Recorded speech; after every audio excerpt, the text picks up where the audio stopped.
Assalamualaikum warahmatullahi wabarakatuh.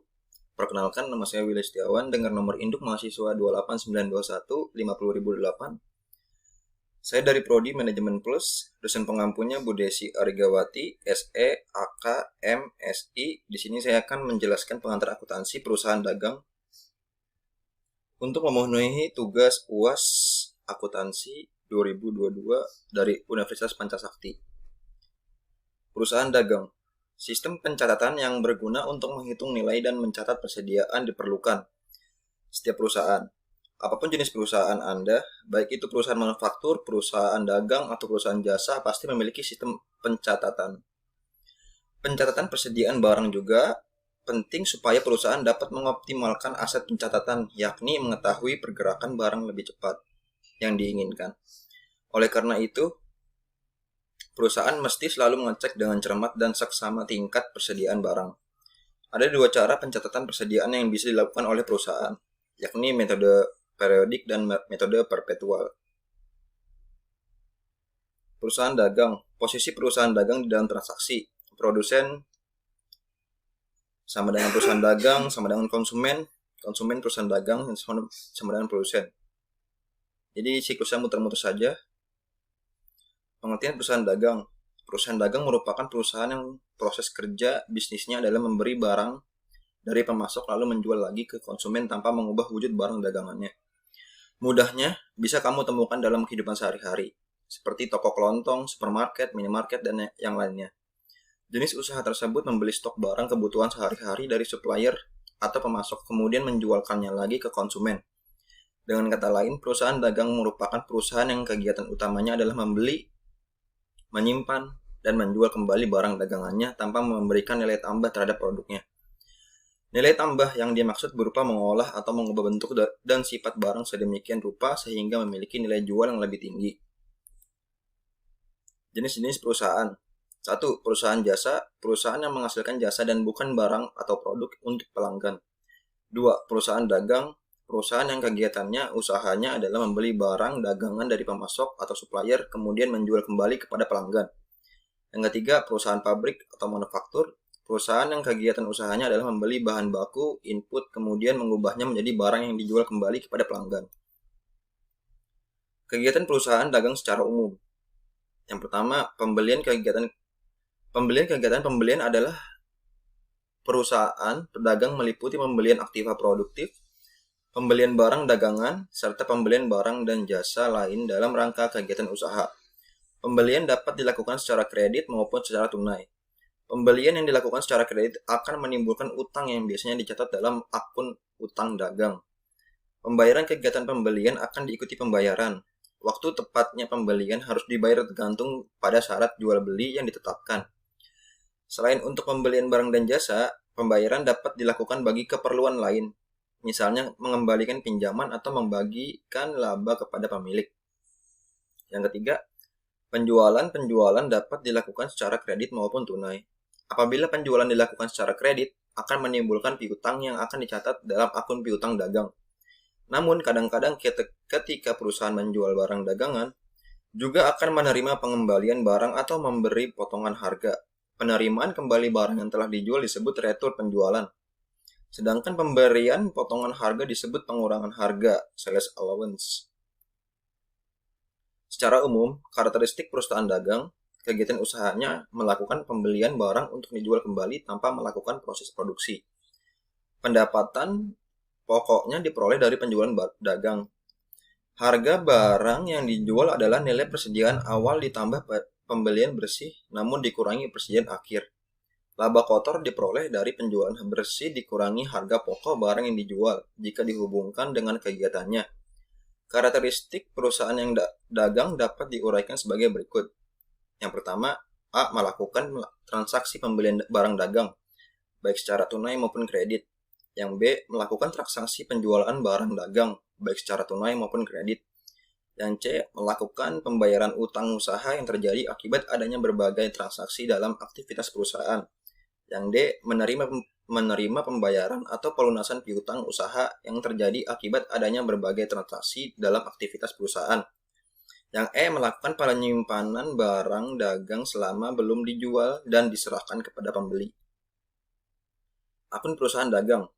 Yang pertama, akun pembelian. Terjadi karena perusahaan membeli barang dagang dengan tujuan dijual kembali. Pembelian dapat dilakukan dengan pembelian tunai, kredit, dan sebagai pembayaran. Akun penjualan terjadi karena perusahaan menjual barang-barang yang diperoleh dari pemasok dengan tujuan untuk memperoleh laba. Penjualan dilakukan dengan cara tunai, kredit, dan dengan sistem uang muka yang sisanya dapat diangsur dengan syarat pembayaran dan syarat penyerahan. Dasar pencatatannya dengan faktur jika kredit dan bukti penerimaan kas jika tunai. Akun potongan pembelian terjadi karena penjual memberikan potongan kepada pembeli dengan tujuan agar pembeli melunasi utangnya sebelum jatuh tempo. Selama masih dalam masa potongan, maka utang yang dibayar adalah harga faktur dikurangi dengan potongan yang diterima.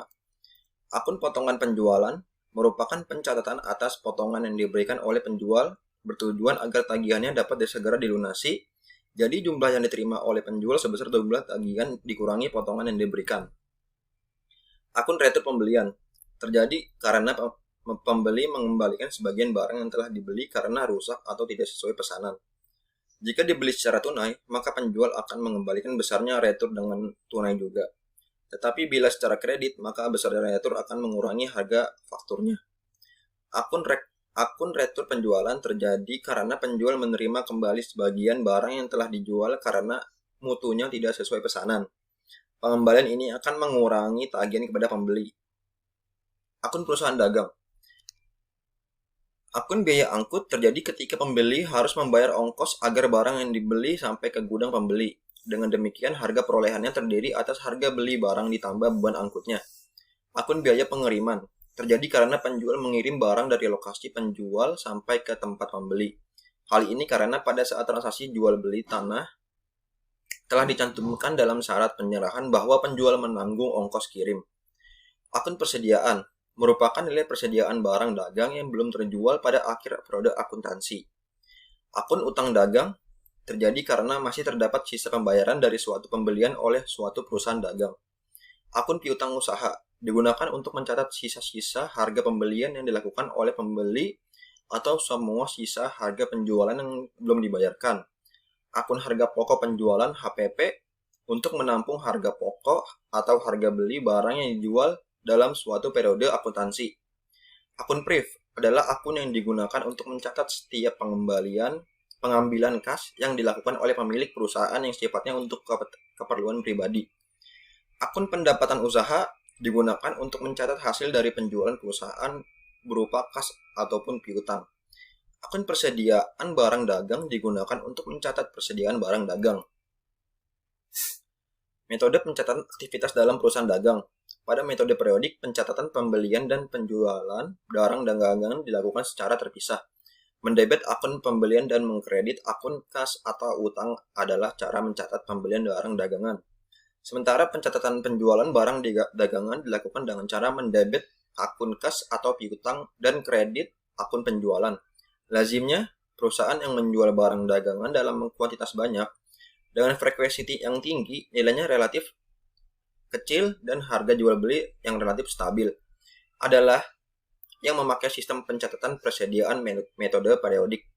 Metode fisik nama lain metode periodik. Disebut demikian karena mesti ada pengecekan fisik terhadap persediaan barang dagangan di akhir periode stock of name. Hasil perhitungan itu bermanfaat untuk memperbarui akun persediaan barang dagangan. Kelebihan metode periodik yakni perusahaan mengetahui besarnya persediaan dalam gudang sehingga stok diketahui secara akurat. Sementara kekurangan sistem pencatatan persediaan metode periodik adalah tidak bisa mengetahui jumlah stok awal dan akhir periodis dari suatu barang dagangan. Kelemahan lain metode periodik yaitu memperlambat pengerjaan laporan keuangan jangka pendek misal 3 dan 6 bulanan. Pada metode periodik, pencatatan pembelian dan penjualan barang dagangan dilakukan secara terpisah. Mendebet akun pembelian dan mengkredit akun kas atau utang adalah cara mencatat pembelian barang dagangan. Sementara pencatatan penjualan barang dagangan dilakukan dengan cara mendebet akun kas atau piutang dan mengkredit akun penjualan.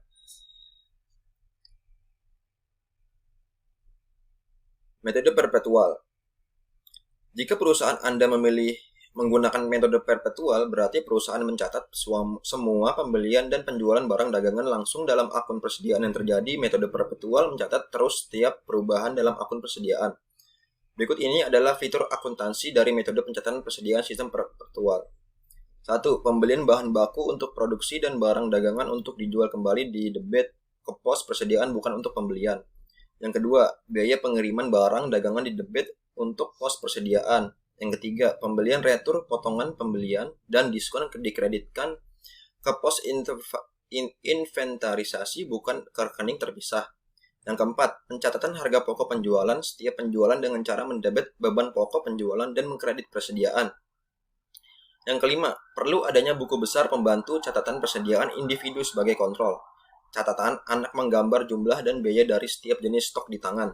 Salah satu kelebihan sistem pencatatan persediaan metode perpetual yakni perusahaan tidak perlu melakukan perhitungan fisik pada stok tersisa. Alasannya perusahaan dapat mengetahui stok yang sebenarnya di lapangan dengan mudah berkat adanya pencatatan yang dilakukan setiap waktu. Contoh soal sistem periodik. PD Dipasena merupakan perusahaan dagang yang menggunakan sistem pencatatan persediaan periodik. Persediaan awal barang dagangan sebesar 2 juta. Berikut transaksi bulan Oktober 2015. 2 Oktober membeli barang dagang dari PD Jaya dengan jumlah 3 juta rupiah dengan syarat 2/10 N/30 dan terdapat beban angkut sebesar 200.000. Mari kita jawab. Tanggal 2, keterangan pembelian masuk di debit 3 juta. Beban angkut pembelian masuk di debit 200.000. Utang dagang itu masuk di kredit 3.200.000. Soal kedua, 5 Oktober membeli barang dagang dari PD Sejahtera 5 juta dengan syarat pembayaran 2/15 N/30. Tanggal 5, pembelian masuk di debit 5 juta, utang dagang masuk di kredit 5 juta. Tanggal 6 Oktober mengembalikan barang dagang yang dibeli dari PD Sejahtera karena rusak sebesar 500.000. Tanggal 6 Oktober, utang dagang masuk di debit 500.000, retur pembelian masuk di kredit 500.000. Tanggal 10 Oktober, menjual barang dagang pada PD Ceria sebesar 6 juta dengan syarat 2/10 N/30 dan beban angkut sebesar 200.000. Kita jawab, tanggal 10, piutang dagang masuk di debit 6 juta, beban angkut penjualan masuk di debit 200.000, penjualan masuk di kredit 6.200.000. Tanggal 11 Oktober, membeli barang dagang dari PD Jaya sebesar 5 juta dengan syarat 2/10 N/30 serta beban angkut sebesar 500.000. Tanggal 11, pembelian masuk di debit 5 juta, beban angkut pembelian masuk di debit 500.000, utang dagang masuk di kredit 5.500.000. Tanggal 13 Oktober, pengembalian barang dagang oleh PD Ceria sebesar 1 juta karena tidak sesuai pesanan. 13 Oktober, retur penjualan masuk di debit 1 juta, piutang dagang masuk di kredit 1 juta. Tanggal 14 Oktober, diterima pelunasan faktur tanggal 10 Oktober 2015 dari PD Ceria. Kita lihat jawabannya 14 Oktober, kas di debit 4.900.000, potongan penjualan di debit 100.000, piutang dagang 5 juta di kredit. Tanggal 20, menjual barang dagang pada PD Sentosa senilai 5 juta dengan syarat pembayaran 2/10 N/30 dan beban angkut sebesar 200.000.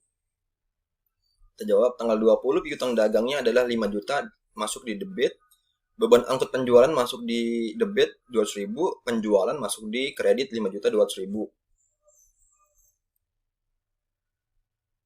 Kita masuk di contoh soal sistem perpetual. PD Cahaya Terang merupakan perusahaan dagang yang melakukan pencatatan berdasarkan metode perpetual. Berikut transaksi bulan November 2020. Tanggal 3 bulan November tahun 2020 membeli barang dagang dari PD Bintang dengan jumlah 3 juta. Kita jawab, pembelian masuk di debit 3 juta, beban angkut pembelian masuk di debit 2.500.000, utang dagang masuk di kredit 3.250.000. Tanggal selanjutnya, tanggal 5, membeli barang dagang dari PD Halilintar sebesar 7 juta rupiah dengan syarat pembayaran. Pada tanggal 6, mengembalikan barang dagang yang dibeli dari PD Halilintar karena rusak sebesar 1 juta. Kita jawab, tanggal 6, utang dagang masuk di debit 1 juta, persediaan barang dagang masuk di kredit 1 juta. Tanggal 10, menjual barang dagang pada PD Gembira sebesar 8 juta. Harga pokok 6 juta dengan syarat 2/10 N/30 dan beban angkut sebesar 250.000. Kita jawab, tanggal 10, piutang dagang masuknya di debit 8 juta, beban angkut penjualan masuk di debit 250.000, penjualan masuk di kredit 8.250.000. Tanggal 11, membeli barang dagang dari PD Abadi sebesar 4.500.000 dengan syarat 2/10 N/30 serta beban angkut sebesar 500.000. Kita jawab, tanggal 11, persediaan barang masuk di debit 4.500.000, beban angkut pembelian masuk di debit 500.000, utang dagang masuk di kredit 5 juta. Pada tanggal 12, membayar hutang pada PD Bintang atas faktur tanggal 3 November 2020. Kita jawab, tanggal 12, utang dagang masuk di debit 3.250.000, uang kas masuk di kredit 3.185.000, potongan pembelian masuk di kredit 65.000. Tanggal 13, pengembalian barang dagang oleh PD Gembira sebesar 1.600.000. Harga pokok 1.200.000 karena tidak sesuai dengan pesanan. Kita jawab, tanggal 13, retur penjualan 1.600.000 masuk di debit, piutang dagang masuk di kredit 1.600.000, persediaan barang dagang masuk di debit 1.200.000. Harga pokok penjualan masuk di kredit 1.200.000 rupiah. Tanggal 14, diterima pelunasan faktur tanggal 10 November 2015 dari PD Gembira. Kita jawab, 14 November uang kas masuk di debit 6.272.000, potongan penjualan masuk di debit 128.000, piutang dagang masuk di kredit 6.400.000 rupiah. Tanggal 20, menjual barang dagang pada PD Sukses Cemerlang senilai 6 juta rupiah. Harga pokok 4.500.000 rupiah dengan syarat pembayaran 2/10 N/30 dan beban angkut sebesar 250.000 rupiah. Kita jawab, tanggal 20, piutang dagangnya masuk di debit 6 juta, beban angkut penjualan masuk di debit 250.000, penjualan masuk di kredit 6.250.000 rupiah. Harga pokok penjualan masuk di debit 4.500.000 rupiah. Persediaan barang dagang masuk di kredit 4.500.000 rupiah. Tanggal 28, pengembalian barang dagang dari PD Sukses Cemerlang sebesar 1.500.000 rupiah.